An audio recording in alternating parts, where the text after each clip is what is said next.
নমো তৎসা ভগবতো অরহতো সম্মা সম্বুদ্ধস্স। জগৎপূজ্য মহাকারণিক তথাগত সম্যক সম্বুদ্ধ শ্রী চরণে কৃতজ্ঞ প্রণাম নিবেদন করে প্রজ্ঞাপারমিতে অংশগ্রহণকারী সকল উপাসক উপাসিকাগণের নিরোগ দীর্ঘায়ু সুখী জীবন তথা জ্ঞান বিমণ্ডিত জীবন কামনায় শুরু করতে চলেছি আজকের অভিধর্ম চর্চা ক্লাসের অভিধর্ম মধ্যে বিভঙ্গ আলোচনা ক্লাস।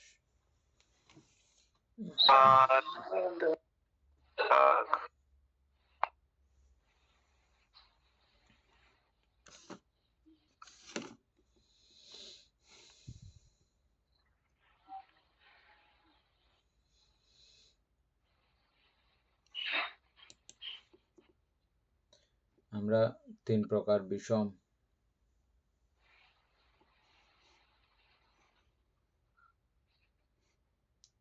অপর তিন প্রকার বিষম পড়ছিলাম।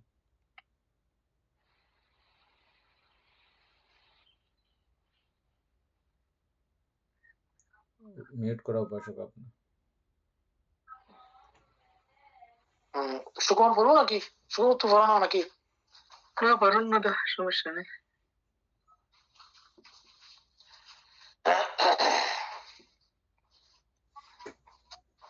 তিন প্রকার বিষম অর্থাৎ বিষতুল্য দুঃখকর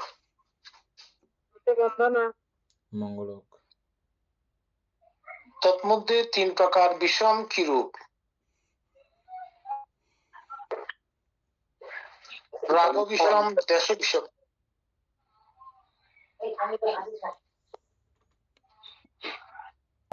মহাবিষম, এগুলো হলো তিন প্রকার বিষম।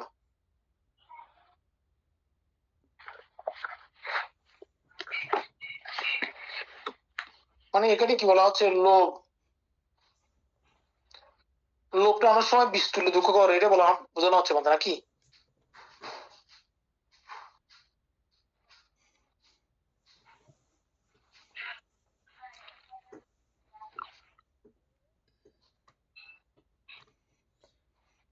লোভ দেশ বিষ খেলে যেমন মানুষ মারা যায়,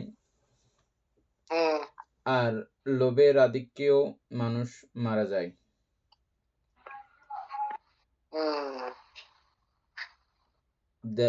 বিষ খেলে যেমন মানুষ মারা যায়, অতি দেশ হেও মানুষ মারা যায়। স্লোলি ক্রমান্বয়ে দেশ উৎপন্ন করলে আস্তে আস্তে বিষক্রিয়া হয়, আর বেশি অতিরিক্ত দেশ উৎপন্ন করলে সঙ্গে সঙ্গে মারা যায়। এমনও আছে যেমন অতি বিষ, বেশি বিষ যেগুলো খাইলে সঙ্গে সঙ্গে মারা যায়।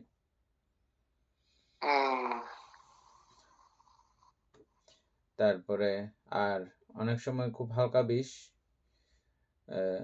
খাইলে মারা যায় না। এরকম দেশও হালকা দেশ করলে অনেক সময় মারা যায় না, ঠিক আছে, কিন্তু ওই বিষে যেরকম আমাদের অঙ্গ প্রত্যঙ্গের অনেক ক্ষতি করে, এই দেশেও আমাদের এরকম নানাবিধ ক্ষতি সাধিত করে, হয়তো মারা যায় না, ঠিক আছে। মোহ একই প্রকার। এগুলো হলো তিন প্রকার বিষম বা বিষতুল্য দুঃখকর। আবার বলা হচ্ছে অপর তিন প্রকার বিষম, কায় বিষম, বাক্য বিষম, মনোবিষম।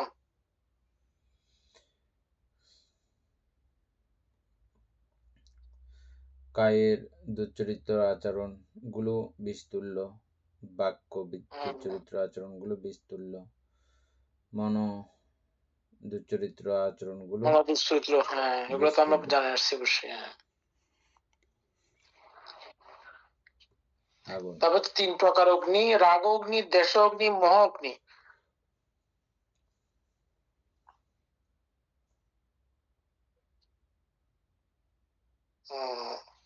এগুলো আগুনের সঙ্গে তুলনা করা যায়। আগুন যেমন সব ভালো জিনিস, ভালো ঘর বাড়ি সবকিছু পুড়ে ছারখার করে দিতে পারে, যতক্ষণ ইন্ধন থাকে, হ্যাঁ, পুড়ে ছারখার করে দিতে পারে। ঠিক রাগের আগুন বা লোভের আগুনও এভাবে আমাদেরকে পুড়ে ধ্বংস করে দিতে পারে। দেশের আগুনও একইভাবে, এবং মহাগ্নি খুব ডেঞ্জারাস, এটা দেখা যায় না, ভিতরে ভিতরে শেষ করে দেবেন এটা। ভিতরে ভিতরে পুরো শেষ করে দিয়ে ধপাস করে একদিন পড়ে যাবে। হয়তো অনেকে আত্মহত্যা করে না এরকম এরকম মধ্যে। তো মোহ সবচেয়ে মানে ভয়ঙ্কর, করে এই জন্যই আত্মহত্যা ভয়ঙ্কর, এটা মানে বুঝতে পারা যায় না, আমার কারণে বুঝতে পারা যায় না। খারাপ করলেও সে মনে করে যে ভালো করতেছে, উজ্জয়িতামি করবে সব সময়। তারপরে যে কোনো একটা বিষয়কে কেন্দ্র করে অনেক ভালো বিষয় এর সঙ্গে যুক্ত থাকি না, গা মোটামুটি করে, গোয়ারামি করে, আমরা এরকম করি, মানে ভালো সান্নিধ্য নেই না। মান, অহংকার, অভিমান, আমি অন্য জায়গা থেকে করতেছি তো হচ্ছে তো, এগুলো করে করে তাইলে আমি বিশাল এক ক্ষতি করে ফেলতেছি আমার। অনেক সময় এগুলো আমরা বুঝি না, কে বুঝতে দেয় না এগুলো? মোহ।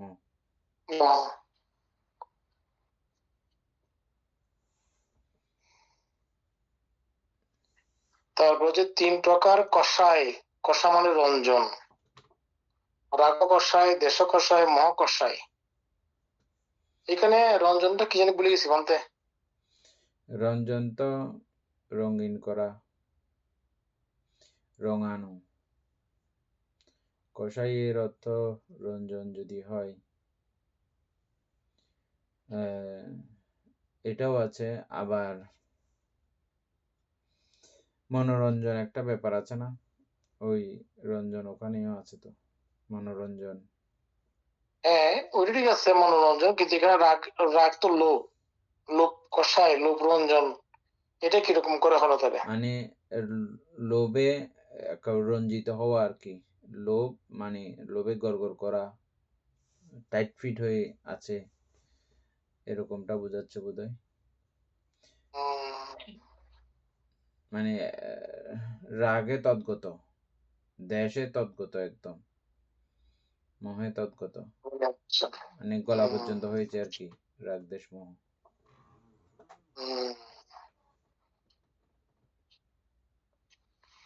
অপর 3 প্রকার কষায়, কায় কষায়, বাক কষায়, মন কষায়।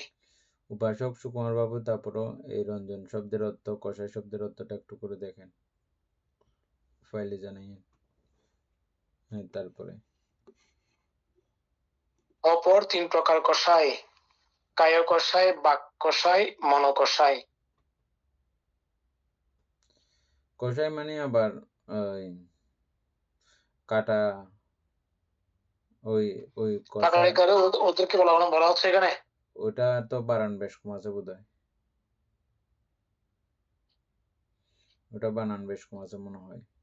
আচ্ছা যাই হোক, এখানে বাইর করলে হবে, বানানটা ঠিকঠাক মতো লিখতে হবে না সুকুমার বাবু। কষাইটা বলতে যারা ওই কাটারি করে ওদেরকে কষাই বলে, এটা তো শুদ্ধ বাংলা নয় মনে হয়। না, শুদ্ধ বাংলায়, হ্যাঁ শুদ্ধ বাংলায় তো কষাই তো তারা। কষাই না, হ্যাঁ। কষাই না সিডিকে ভাষা বলতে আরো।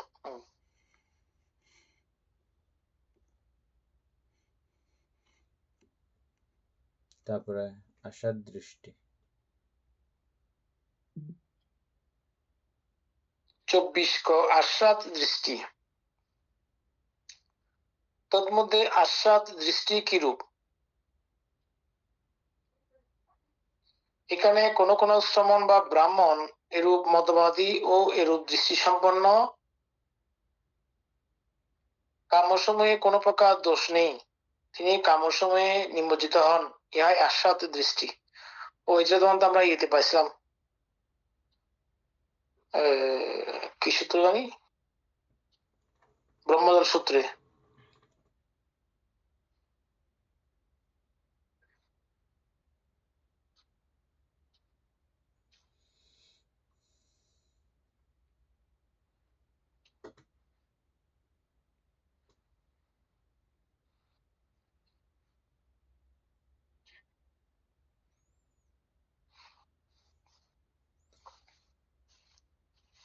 বুঝছেন তো না? এমনি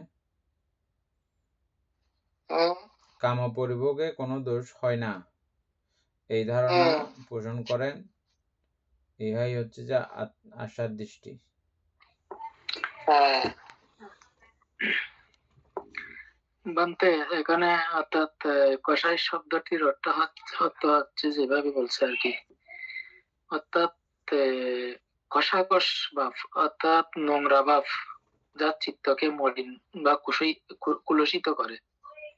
ও আচ্ছা, অভিধর্মে চিত্তের পরিচ্ছন্নতা বা আধ্যাত্মিক অবনতির পরিপ্রেক্ষিতে মূলত হ্যাঁ, তিন ঠিক আছে, প্রকার কষাই রঞ্জনটাও উল্লেখ মিলতেছে, করা। হইতে আর লাগবে না, রঞ্জনটাও মিলেছে তাইলে। রঞ্জন মানে ওই রঙিন করা, রঞ্জন করা একই কথা, বুঝছেন? মানে লোভের কালারে রঙিন হয়েছে বা লোভে তদ্গত হয়ে গেছে, ওরকম আমরা যেটা প্রথমবার বলছিলাম সেটাই, কষাইটা হবে না। তারপরে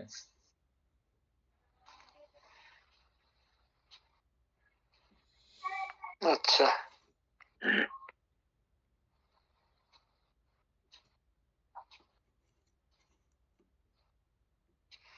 তো হচ্ছে আত্মানুদৃষ্টি।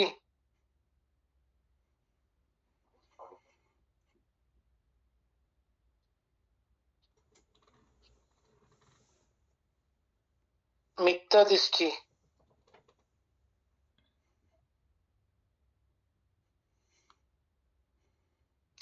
সৎ দৃষ্টি, অসৎ দৃষ্টি, সৎকায় দৃষ্টি, আত্মানুদৃষ্টি, উচ্ছেদ দৃষ্টি, মিথ্যা দৃষ্টি। ওই তিনটা একসঙ্গে দিয়ে দিচ্ছে আমাদের মিথ্যা দৃষ্টির মধ্যে, সবগুলো মিথ্যা দৃষ্টি দিয়ে দিচ্ছে আর কি আবার। তো এটা আত্মানুদৃষ্টি সম্পর্কে আমরা যে আলোচনা করছিলাম মনে হয়। লাগবে না, মিথ্যা দৃষ্টি সম্পর্কেও লাগবে না, যাবতীয় মিথ্যা দৃষ্টি সব। তারপরে অরতি, অরতি, তৎমধ্যে অরতি কিরূপ? নির্জন অর্থাৎ দূরবর্তী, শয়নাসনের প্রতি বা অন্যান্য অধিক কুশল উচ্চতর কুশল ধর্মের প্রতি অরতি। উৎসাহহীনতা, অনবিরতি, উদ্যোগহীনতা, উৎকণ্ঠা, উদ্বেগ, বিরক্তি, ইহাই অরতি।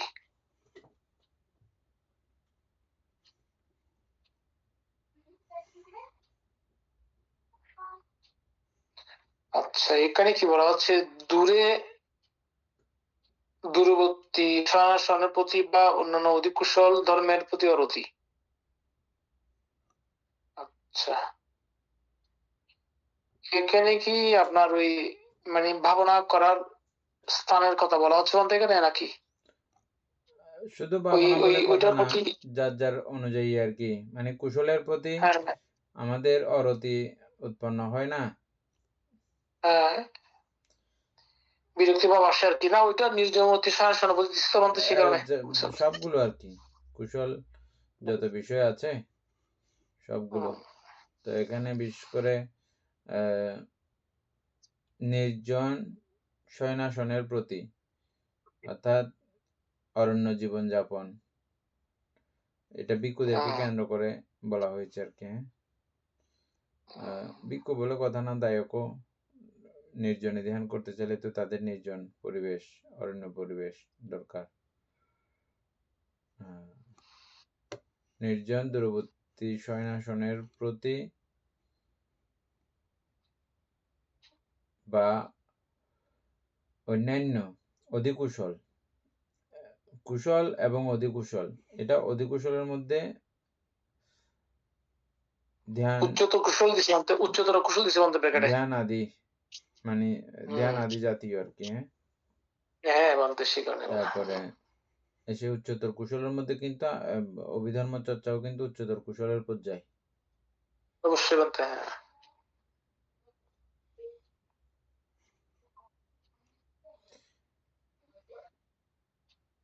তারপর উৎসাহহীনতা, অনভিরতি, উদ্যোগহীনতা, উৎকণ্ঠা, উদ্বেগ, ইহাই অরতি। উৎপীড়ন, উৎপীড়ন, তৎমধ্যে উৎপীড়ন কিরূপ? এখানে কেহ কেহ হস্ত দ্বারা বা মৃৎপিণ্ড, হস্ত দ্বারা বা মৃৎপিণ্ড, ক্ষুদ্র পাথরখণ্ড দ্বারা বা দণ্ড দ্বারা বা শস্ত্র দ্বারা বা রজ্জু দ্বারা বা অন্যান্য বস্তু অস্ত্রাদি দ্বারা সত্যগণকে আঘাত করে,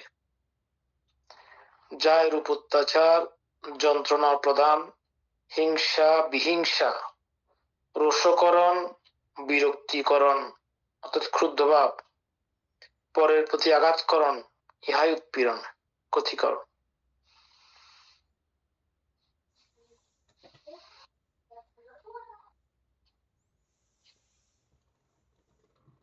উৎপীড়ন এটা তো বোঝা যাচ্ছে। তারপরে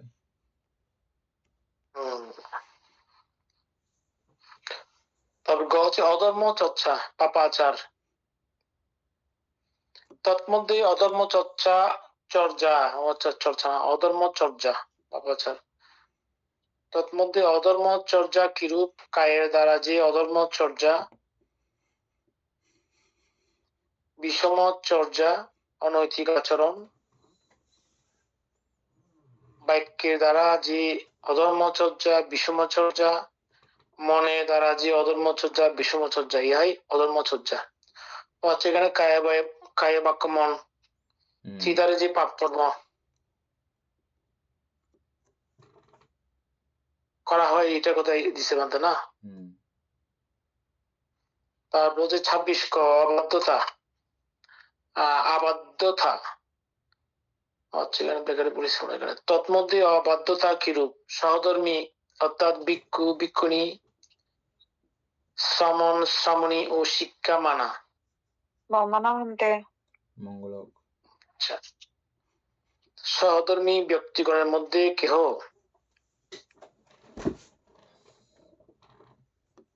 আপত্তি প্রাপ্তি বা শাস্ত্রোক্ত নীতি লঙ্ঘন সম্পর্কে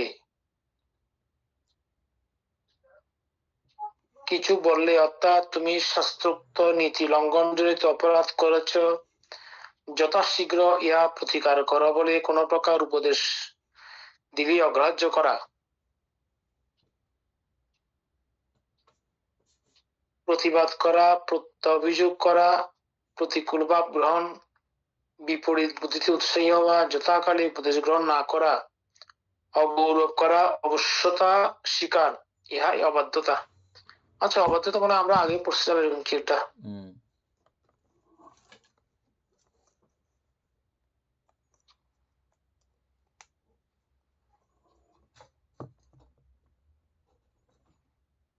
তারপরে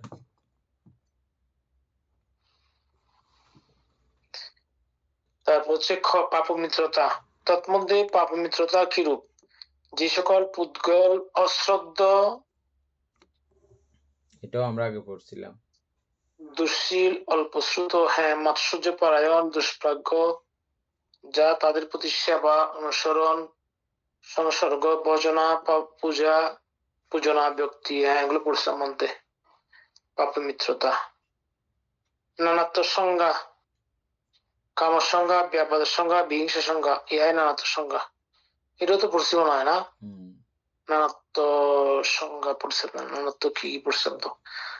সকল প্রকার অকুশল সংজ্ঞাই নানাত্ব সংজ্ঞা। এখানে মধ্যে কুশল সংজ্ঞার মধ্যে নানাত্ব সংজ্ঞা আছে না?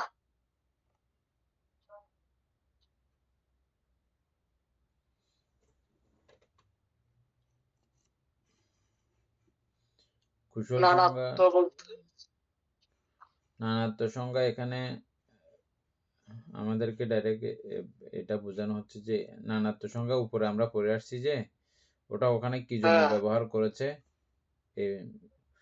যে কারণে ব্যবহার করেছে এগুলো লেখা হয়েছে যে এখানে। সেটাই এমনি বলছে আর কি, নানাত্ব সংজ্ঞা মানে কুশল আছে।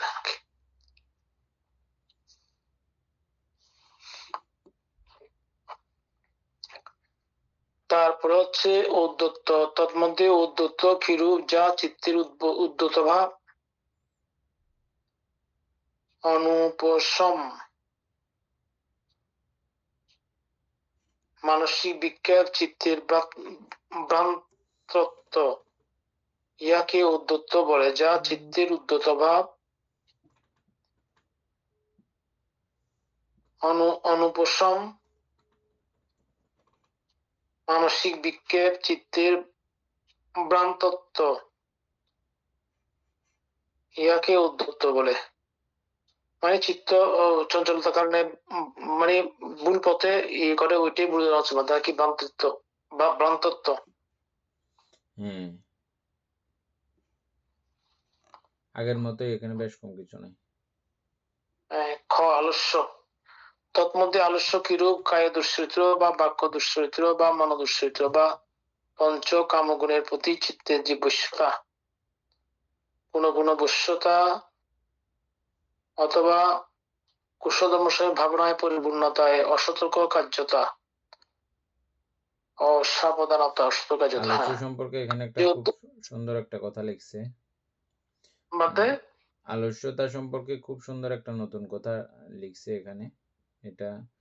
এটাই মানে যথাযথ আর কি। পঞ্চকামগুণের প্রতি চিত্তের বশ্যতা। চিত্ত যখন পঞ্চকামগুণে ও দাসত্ব স্বীকার করে বা বশ্যতা স্বীকার করে, পরাজয় স্বীকার করে, বা ওই পঞ্চকাম গুণের যেভাবে ও থাকতে বলবে সেভাবে থেকে যাবে, যেভাবে করতে বলবে সেভাবে করে যাবে, এটাই হচ্ছে যে মূলত অধীনতা বা অলসতা। এটা নতুন কথা, বুঝছেন?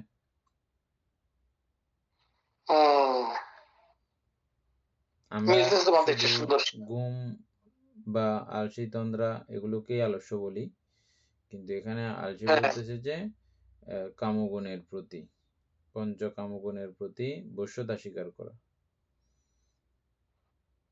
পুনঃ বশ্যতা, প্রবণতা অথবা কুশল ধর্ম সমূহের ভাবনায় পরিপূর্ণতায় অসতর্কতা, এগুলো সবগুলো কিন্তু অলসতার মধ্যে পড়ছে, বুঝছেন? এটা একটু ইয়ে করেন, আবার রিপিট করেন পুরোটা। মানে এটা মিলছে তো, সুন্দর করে মিলছে। আর এটাই আমাদেরকে আমরা প্রাপ্ত হই এই কারণে আর কি, বলতে সহজে আমরা এখান থেকে বেরোতে পারি না সে কারণে। তৎমধ্যে আলস্য কিরূপ? কায় দুশ্চরিত্র বা বাক্য দুশ্চরিত্র বা মন দুশ্চরিত্র বা পঞ্চ কাম গুণের প্রতি চিত্তের যে বশ্যতা। এখানে কায়, বাক্য, মন তিনটা ওই কামগুণ, ওই তিনটা কারণে এই পঞ্চকামগুণ, তো এই তিনটার মধ্যে, এই তিনটা কারণে পঞ্চকামগুণটা উৎপন্ন হয়, সেটা বোঝানো যায়, তাই না? বোঝা যায় কায়, বাক্য, মন, এই ত্রিধারে।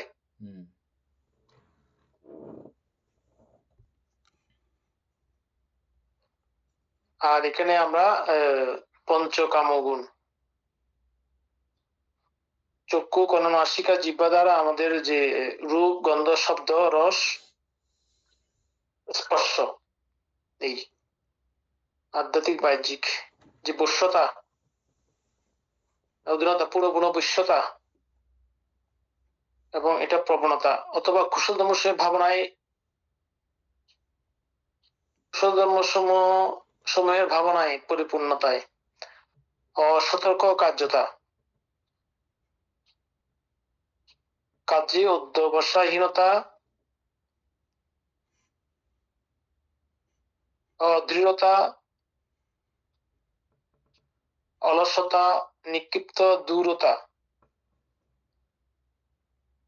নিক্ষিপ্ত ছন্দতা, অনিচ্ছুকতা। আচ্ছা, অসেবন মানে অনভ্যাস, অভাবনা, অবহুলী কর্ম, অনধিষ্ঠান, দৃঢ় সংকল্পহীনতা, অনুশীলন, প্রমাদ, ইহাই আলস্য।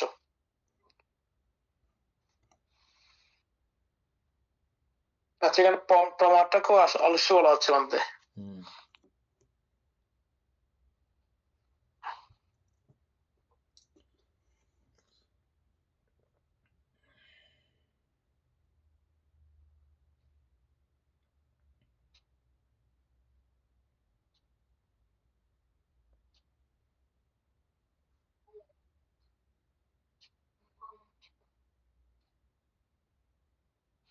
আচ্ছা, প্রমাদটাও তো একই।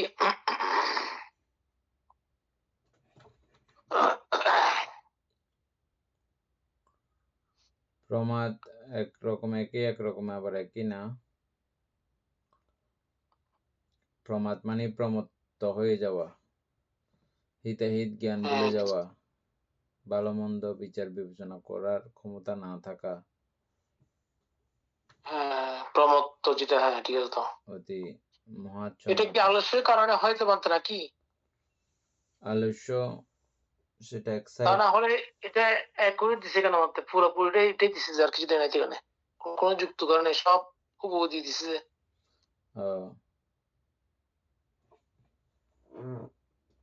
তন্মধ্যে প্রমাদ কি রূপ? কায় দুশ্চরিত্র বা বাক্য দুশ্চরিত্র বা মনোদুশ্চরিত্র বা পঞ্চ কামগুণের প্রতি চিত্তের যে বশ্যতা, পুরোপুরি বশ্যতা অথবা কুশল ধর্ম সময়ের ভাবনায় পরিপূর্ণতায়, অসতর্ক কার্যতা, কার্যে অধ্যবসায়হীনতা, এটা এমনি অদৃঢ়তা, অলসতা। প্রমাদের সঙ্গে বেশি মিলতেছে, অলসতার সঙ্গে একটু কম মিলতেছে।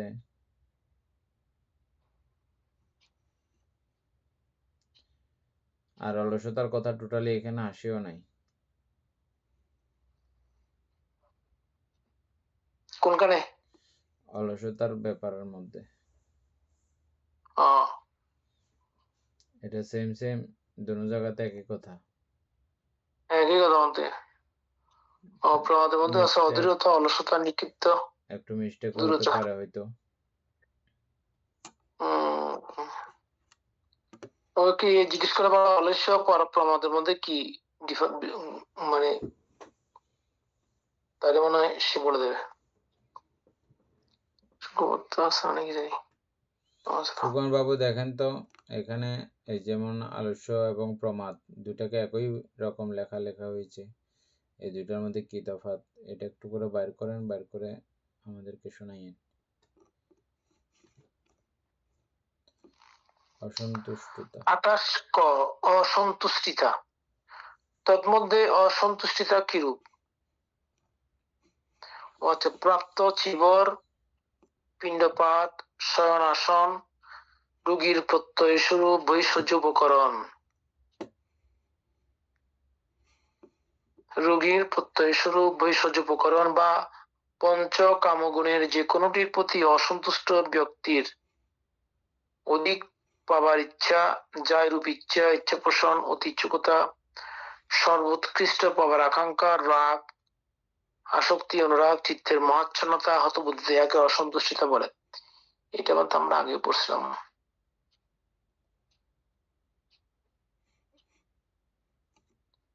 বিষয়টা। মানতে এখানে দুটার মধ্যে অর্থাৎ বুঝে দিচ্ছে অবশ্য একটু করে। আলস্য হচ্ছে অর্থাৎ পার্থক্য এখানে বুঝেছে, মানে অর্থাৎ যে আলস্য বুঝেছে যে এটি মূলত বীর্যের উদ্যমের অভাব আর কি। যখন মন জড়তায় আক্রান্ত হয় এবং কোনো শুভ কাজ শুরু করার শক্তি পায় না, তখন তাকে আলস্য বলে। একে মানসিক ভারী ভাব হিসেবে তুলনা করা হয়। আর প্রমাদ হচ্ছে যে এটি হলো সচেতনতার অভাব। আপনার সামর্থ্য আছে কিন্তু আপনি গুরুত্ব দিচ্ছেন না। ভালো মন্দের পার্থক্য জেনেও যখন কেউ কুশল কাজকে অবহেলা করে, অন্য কাজে যেমন ইন্দ্রিয় সুখে মত্ত থাকে, তখন তাকে প্রমাদ বলে। ও আচ্ছা, দুইটা এখানে দুইটা একই রকম দিল কেন? দুইটাই আলাদা, দুইটা দুই রকম। এখানে মিস্টেক হয়ে গেছে, এটা প্রমাদের সঙ্গে মিলতেছে, ওই অলসতার মধ্যে ভালো করে যাচ্ছে না জিনিসটা। তারপরে মহিচ্ছুতা,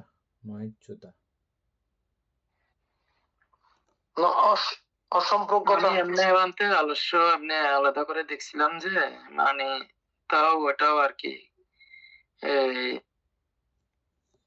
মানে আমরা আগে যে আলসে বা পার্কিয়াতে যে তিনমিত্য কথা পড়ছিলাম সেভাবে বুঝাইছে আর কি। ঠিক আছে।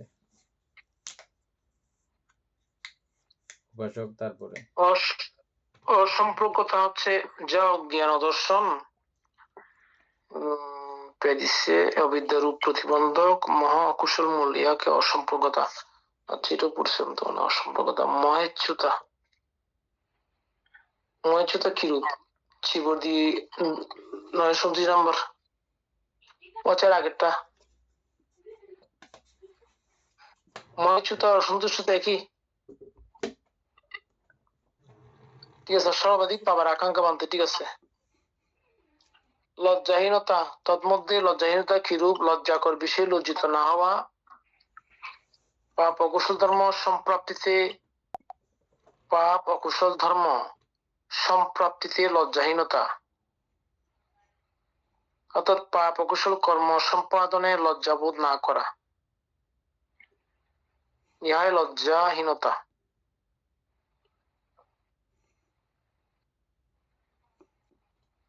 ভয়হীনতা, তন্মধ্যে ভয়হীনতা কি রূপ? ভয়যুক্ত বিষয়ে ভীত না হওয়া, পাপ অকুশল ধর্ম সম্প্রাপ্তিতে নির্ভয়তা, ইহাই ভয়হীনতা। এইখানে মধ্যে প্রমাদ আবার আসছে, তন্মধ্যে প্রমাদ কি রূপ? একই বিষয় এখানে আসছে মধ্যে 30 ক, অনাদরতা। অনাদরতা হচ্ছে অবজ্ঞা, তন্মধ্যে অনাদর কি রূপ? যা অনাদর, অবজ্ঞা, অনাদরতা, অগারবতা, অনধীনতা, অশ্রদ্ধা, অসম্মান, তাচ্ছিল্য, অশিষ্টাচার, অসমাদর, ইহাই অনাদরতা।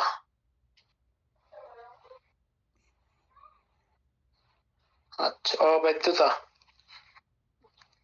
তন্মধ্যে অবাধ্যতা কি রূপ? সহধর্মী ভিক্ষু ভিক্ষুণী শ্রামণী ও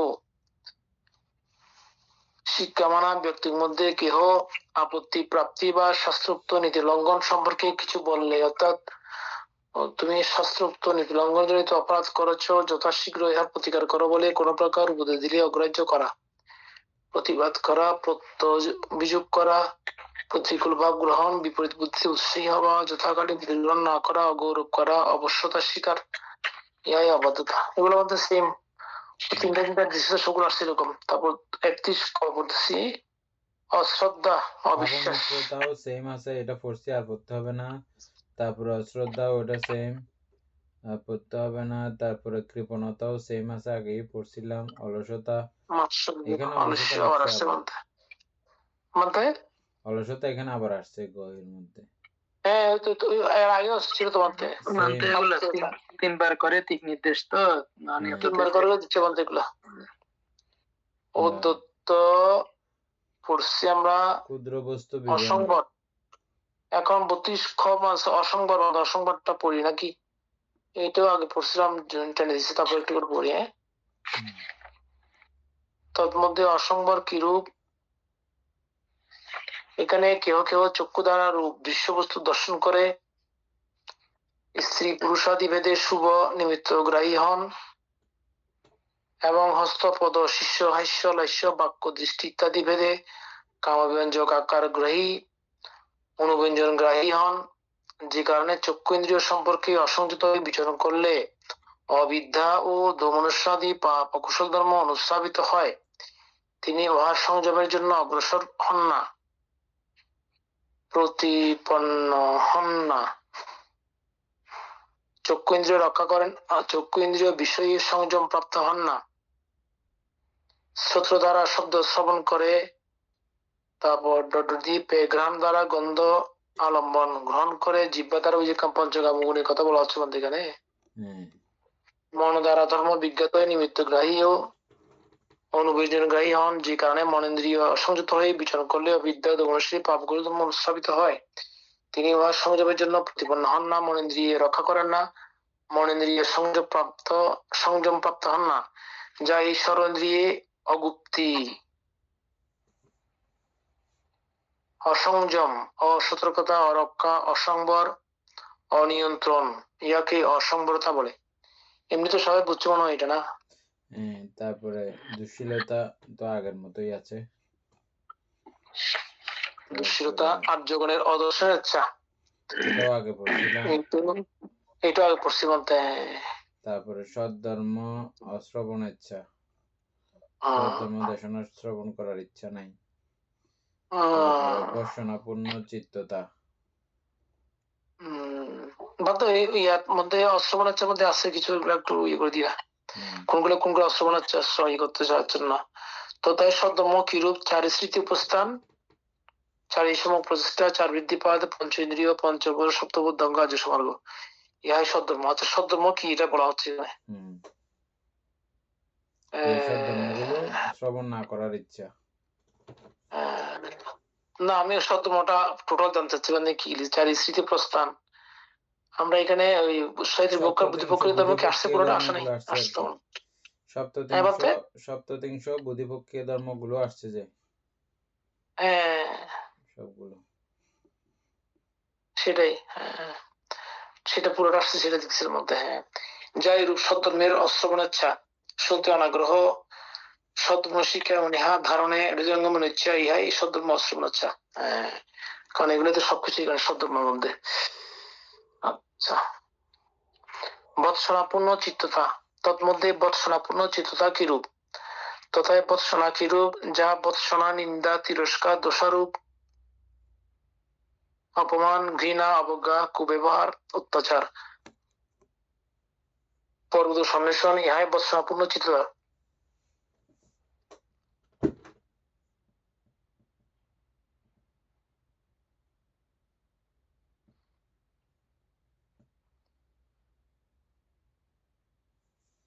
বিস্মৃতিশীলতা। আচ্ছা, এটা বলতে চিত্ত ধরেছে কারণে, চিত্রের কারণে এগুলো হচ্ছে, সে কারণে, তাই না?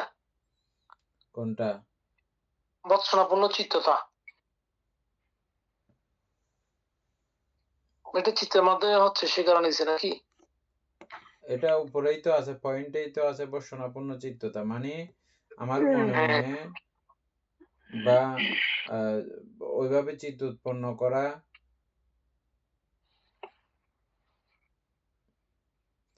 সবগুলো চিত্রের কারণে হচ্ছে বলতে গেলে, সে কারণে। ঠিক আছে, যা ভৎসনা, নিন্দা, তিরস্কার, দোষারোপ, অপমান, ঘৃণা, অবজ্ঞা, কুব্যবহার, পরদোষ অন্বেষণ, ইহাই বর্ষণাপূর্ণ চিত্ততা। সবগুলো নিয়ে আসছে এখানে, আমি ওইটা বলে দেখলাম আর কি। কারণ সবগুলো তো 34 ক, বিস্মৃতিশীলতা, মূঢ় স্মৃতি। বিস্মৃতিশীলতা সম্পর্কে আগে প্রশ্ন মনে হয়, যা অস্মৃতি, অনুস্মৃতি, প্রতিশ্রুতি, অসরণ, দ্বিহীনতা, স্মৃতি বিহবলতা,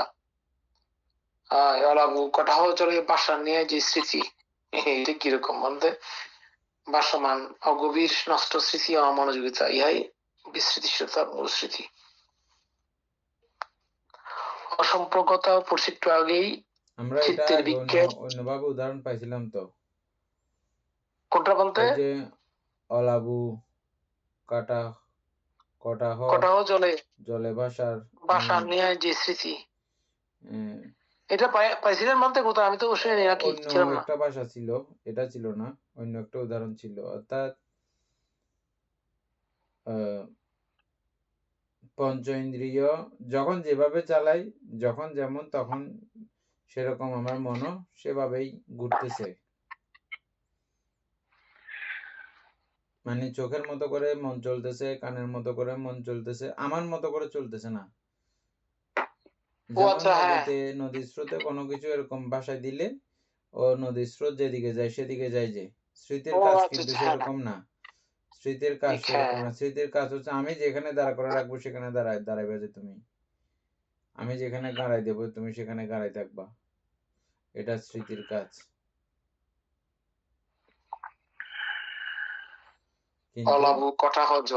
এখানে স্মৃতিটা বুঝার একটা মানে খুব সুন্দর কৌশল, বুঝছেন? মানে স্মৃতি হচ্ছে যে আমি যেখানে দাঁড় করাবো সেখানে দাঁড়াই থাকতে হবে, আর বিস্মৃতি ওই যা ইচ্ছা মনে চোখে যা দেখতেছে ওইদিকে ঘুরবে, তারপরে কানে যা শুনতেছে ওইদিকে ঘুরবে ইচ্ছা মতো, ওদের পঞ্চ ইন্দ্রিয়ের ইচ্ছা মতো, মনের ইচ্ছা মতো, ষড় ইন্দ্রিয়ের ইচ্ছা মতো ঘুরে বেড়াবে, এটা হচ্ছে যে বিস্মৃতি। আর স্মৃতি হচ্ছে যে আমি যেটা কাজ দিয়েছি সেটাই করবে যে। হ্যাঁ, মানে তো এখন এটা সুন্দর হচ্ছে কি, আমরা এখন যে পড়া পড়তেছি, যেমন আমি এখন পড়তেছি, পড়ার এখানে মনোযোগ না থাকলে আমি অন্য জায়গায় চলে যাই, তাহলে আমার পড়াটা সুন্দর হচ্ছে না, এটাই অস্মৃতি হয়ে যাবে, হ্যাঁ, অর্থাৎ বিস্মৃতি হয়ে যাবে। মন হুম ওরকম চলে যেতে চাইবে, যদি চলে যায় তাহলে হুম এটা বিস্মৃতি। আর যদি আমি বিস্মৃতি, এখানে হ্যাঁ। এখন দাঁড় করাইয়া রাখছি, রাখার চেষ্টা এটা আমি করতেছি এবং জোরপূর্বক রাখতেছি, ওইটা এটাই তো ওই হচ্ছে স্মৃতি। ওই বিতর্কের মাধ্যমে করতে হবে কেন, হ্যাঁ। হ্যাঁ, অমনোযোগিতাও বিতর্ক দিয়েছে করতে তো। হবে। হ্যাঁ, অজ্ঞানপূর্ণ মনস্কার 35 ক। অজ্ঞানপূর্ণ মনস্কার, তন্মধ্যে অজ্ঞানপূর্ণ মনস্কার কিরূপ? অজ্ঞানপূর্ণ মনস্কার কিরূপ? অনিত্যে নিত্য ধারণা। ও আচ্ছা, এটা কত অজ্ঞানপূর্ণ নম্বর বইটা? মনস্কার বলতে 35-এ? 35 ক।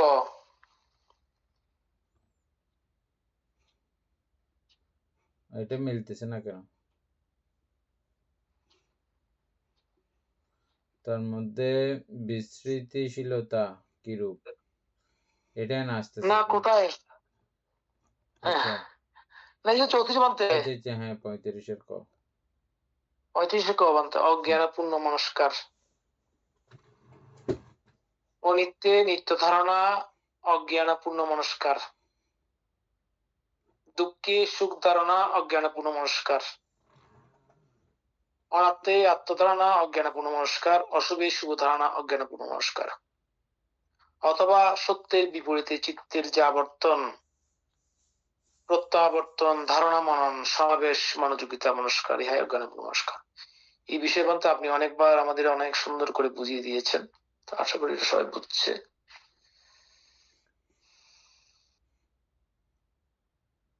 এটাই, এইখান থেকে আমাদের জ্ঞানপূর্ণ মনস্কার করার জন্য আমরা এগুলো অধ্যয়ন করতেছি। কুমার্গ সেবন। কুমার্গ সেবন, তন্মধ্যে কুমার্গ সেবন কিরূপ? তথায় কুমার্গ কিরূপ? কুমার্গ, আচ্ছা, মিথ্যা দৃষ্টি, মিথ্যা সংকল্প, মিথ্যা বাক্য, মিথ্যা কর্ম, মিথ্যা জীবিকা, মিথ্যা প্রচেষ্টা, মিথ্যা স্মৃতি, মিথ্যা সমাধি, ইয়াকে কুমার্গ বলে। ও আচ্ছা, এসবগুলো চলে আসছে এখানে, আর জাস্ট আমি মার্গের উল্টোটা, ওইগুলোর মিথ্যাটা। যাই রূপ, কুমার্গের সেবন, অনুসরণ, ভজনা, পূজনা, ভক্তি, অচলা ভক্তি, ঘনিষ্ঠতা, অর্থাৎ তদ্ভাব তদাপন্ন অবস্থা, তদ্ভাব তদাপন্ন অবস্থা, ইহাই কুমার্গ সেবন।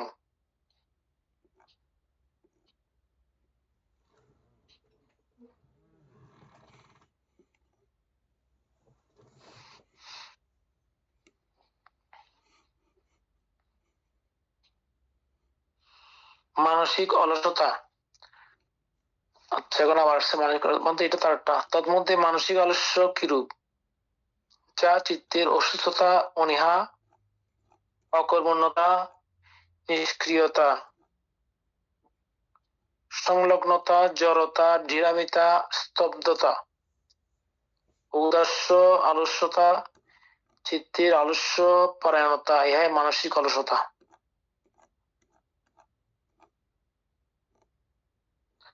স্তব্ধতা, ঔদাস্য, অলস মানে ঔদাস্যটা কিরকম মানতে, তাহলে এটা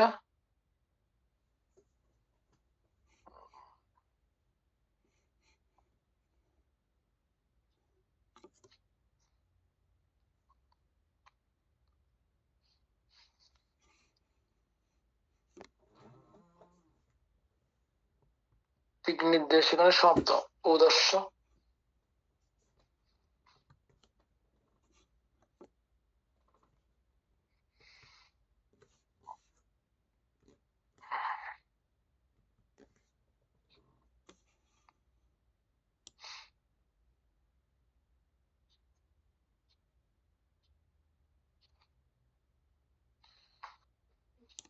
তারপরে চতুষ্ক নির্দেশ। আচ্ছা আমরা ত্রিক নির্দেশ পড়ছি আগে না, ত্রিবিধ আসক, এখন চতুর্বিধ আসক।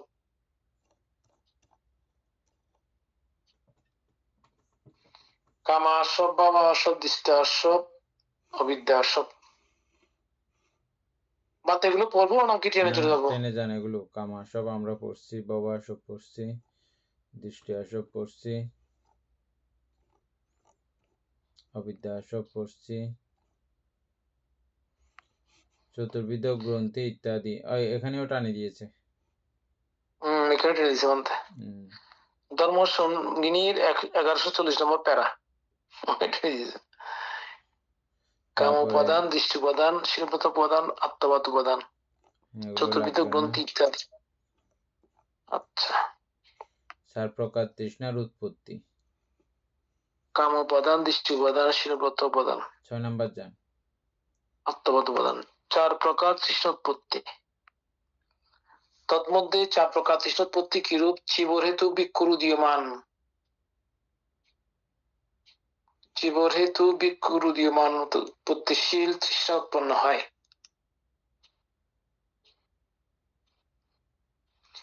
পিণ্ডপাত হেতু বিক্ষুর উৎপত্তিশীল তৃষ্ণা উৎপন্ন হয়। শয্যা আসন হেতু বিক্ষুর উৎপত্তিশীল তৃষ্ণা উৎপন্ন হয়। প্রণীততর বস্তু হেতু বিক্ষুর উৎপত্তিশীল তৃষ্ণা উৎপন্ন হয়। এগুলো হলো 4 প্রকার তৃষ্ণোৎপত্তি। ও তাইলে কি কি? চিবর, শয্যাসন, পিণ্ডপাত, পিণ্ডপাত, আর তারপর হচ্ছে বস্তু, ওই বস্তু পিণ্ডপাত, আবার ওই পানীয় আদি 4 প্রকার। পানীয় আদি বলতে বলতে এটা কি এই বিকারেরটা নাকি?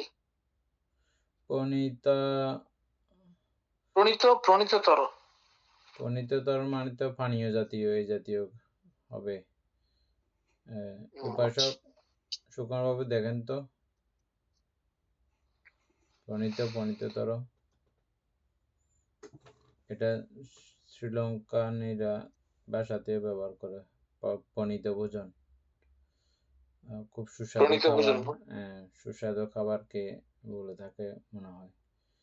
সুকুমারবাবু দেখেন একটু করে। আচ্ছা, 4 প্রকার। 4 প্রকার অগতিগমন, অগতিগমন। তন্মধ্যে 4 প্রকার অগতিগমন কিরূপ? ছন্দ গতিতে গমন করে, ছন্দ গতিতে গমন করে, দেশ গতিতে গমন করে, মোহ গতিতে গমন করে, ভয় গতিতে গমন করে। ছন্দ, দেশ, মোহ, ভয়, যা এরূপ অগতি, অগতিগমন, ছন্দ গমন, বর্গ গমন, বর্গ বিচ্ছিন্ন, জলগমন, নিম্নগমন, ইহাই 4 প্রকার অগতিগমন।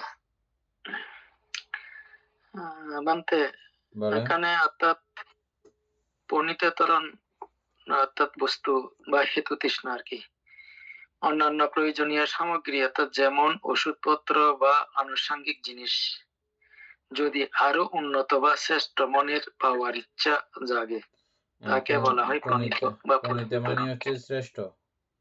প্রণীত ভোজন মানে শ্রেষ্ঠ ভোজন। প্রণীত মানে যাই দেন ওনার সন্তুষ্ট হয়, ওনার চেয়ে আর একটু শ্রেষ্ঠ, ভালো। হ্যাঁ, চান সেটাই।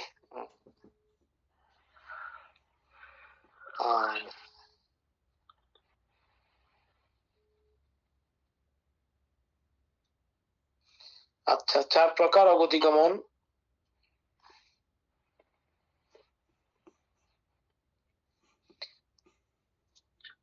এখানে বলতে ছন্দ গতিতে গমন করে। এখানে ওই এই ছন্দ অত ইচ্ছা না, ছন্দ এটা মিথ্যা, মিথ্যা ছন্দ এটা। হ্যাঁ, মিথ্যা তো অবশ্যই, ছন্দ গতিতে গমন করে না। আমরা ওই ছন্দ মানে তো ইচ্ছা, আমরা জানি, সেটা বলতেছি আর কি। তাহলে এটা কিরকম হচ্ছে যেখানে ছন্দ গতি? চার প্রকার অগতি গমন কিরূপ ছন্দ গতিতে গমন করে। মানে ছন্দ বলতে খুবই কামছন্দ পড়ি না আমরা। হ্যাঁ ছন্দ মানে গানের ছন্দ আচ্ছা, আছে না, কামচন্দ হবে না? গানের ছন্দ মানে ছন্দে ছন্দে কথাগুলো চলে যে, এগুলো কিন্তু কথার মধ্যে ছন্দ যুক্ত হয়ে এটা আরো একটু কথাগুলো কি হয়ে গেছে, মাধুর্যপূর্ণ হয়ে যায়, আমাদের শুনতে ভালো লাগে। এই ছন্দ হচ্ছে যে এই বিষয় এরকম। আচ্ছা, এটা কামচন্দ আচ্ছা। এই পুণ্য ছন্দ আছে না, পুণ্য তো পুণ্য করতেছি হ্যাঁ, এমনি, কিন্তু পুণ্যটা অতি আনন্দে অতি প্রীতিতে যখন হয় তখন এটাকে পুণ্য ছন্দ বলি না আমরা।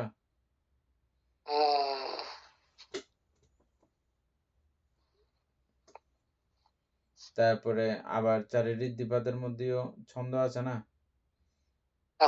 ওই যে ছন্দ, এটা মানে এটা খুব মানে ওটার সঙ্গে মাধুর্য হয়ে তালে তাল মিলিয়ে ওটাতে গা হেলিয়ে দিয়ে, হ্যাঁ, ছন্দে ছন্দে আমরা যেমন খুব মজাদার, আমাদের প্রিয় গান হইলে যেমন এটাতে ছন্দে ছন্দে ছন্দ মিলে আমরা ওরকম আর কি ছন্দ। এটা হচ্ছে যে পাপে ছন্দ কাম ছন্দ। কামচন্দ, হ্যাঁ কামচন্দ। চার প্রকার বিপ্রলাস অর্থাৎ বিভ্রম। তন্মধ্যে চার প্রকার বিপ্রলাস কিরূপ অনিত্যকে নিত্য ধারণের সংজ্ঞা বিপ্রলাস। চিত্ত বিপ্রলাস, দৃষ্টি বিপ্রলাস হয়ে থাকে। দুঃখকে সুখ ধারণায় সংজ্ঞা বিপ্রলাস, চিত্ত বিপ্রলাস, দৃষ্টি বিপ্রলাস হয়ে থাকে। অনাত্মকে ধারণায় সংজ্ঞা চিত্ত দৃষ্টি বিপ্রলাস হয়ে থাকে। অশুভকে শুভ ধারণায় সংজ্ঞা চিত্ত দৃষ্টি বিপ্রলাস হয়ে থাকে। এগুলো হলো চার প্রকার বিপ্রলাস মানে বিভ্রম।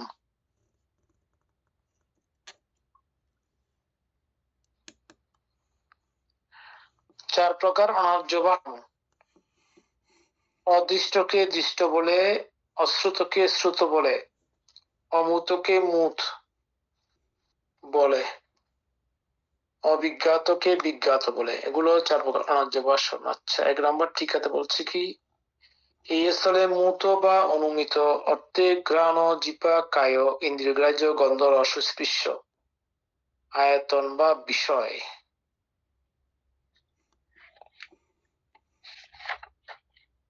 আর বিজ্ঞাত অর্থে যা মনের দ্বারা জ্ঞাত।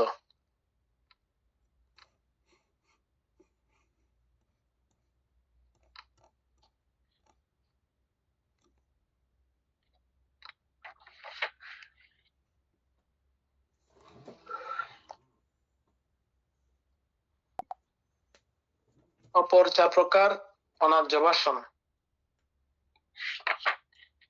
আচ্ছা, দৃষ্টকে অদৃষ্ট বলে, শ্রুতকে অশ্রুত বলে, মূতকে অমূত বলে, বিজ্ঞাতকে অবিজ্ঞাত বলে। এগুলো হলো চার প্রকার অনার্য ভাষণ। দুইবার আসছে কেন এটা? অপর চার প্রকার তো সেম হয়ে গেল। আগে আসছিল না, আগে আসছে তো এরকম অপর চার প্রকার অনার্য ভাষণ। না, আগে এর আগেরটা ছিল চার প্রকার অনার্য ভাষণ, 9 নম্বর 10 আচ্ছা আগে এভাবে বুঝেছে আর কি একবার। আচ্ছা, চার প্রকার দুশ্চরিত্র। প্রাণী হত্যা, অদত্ত গ্রহণ, মিথ্যা কামাচার, মিথ্যা ভাষণ। অপর চার প্রকার দুশ্চরিত্র: মিথ্যা বাক্য, পিশূন বাক্য, পররূপ বাক্য, সম্পূর্ণ বাক্য। চার প্রকার ভয়। তন্মধ্যে চার প্রকার ভয় কিরূপ: জন্ম ভয়, জরা বার্ধক্য ভয়, ব্যাধি ভয়, মরণ ভয়। এগুলো তো আমরা আগে পড়ছিলাম। অপর চার প্রকার ভয়: রাজ ভয়, চোর ভয়, অগ্নি ভয়, জল ভয়।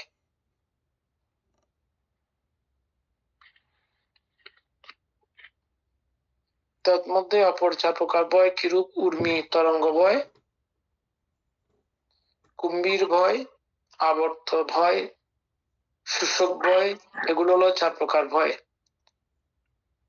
চার প্রকার ভয় কিরূপ: আত্মানুবাদ, আত্মনিন্দা ভয়, পরানুবাদ, পরনিন্দা ভয়, দণ্ড ভয়, দুর্গতি ভয়। এগুলো হলো চার প্রকার ভয়। ভয় তো অনেক আসছে দেখা যাচ্ছে।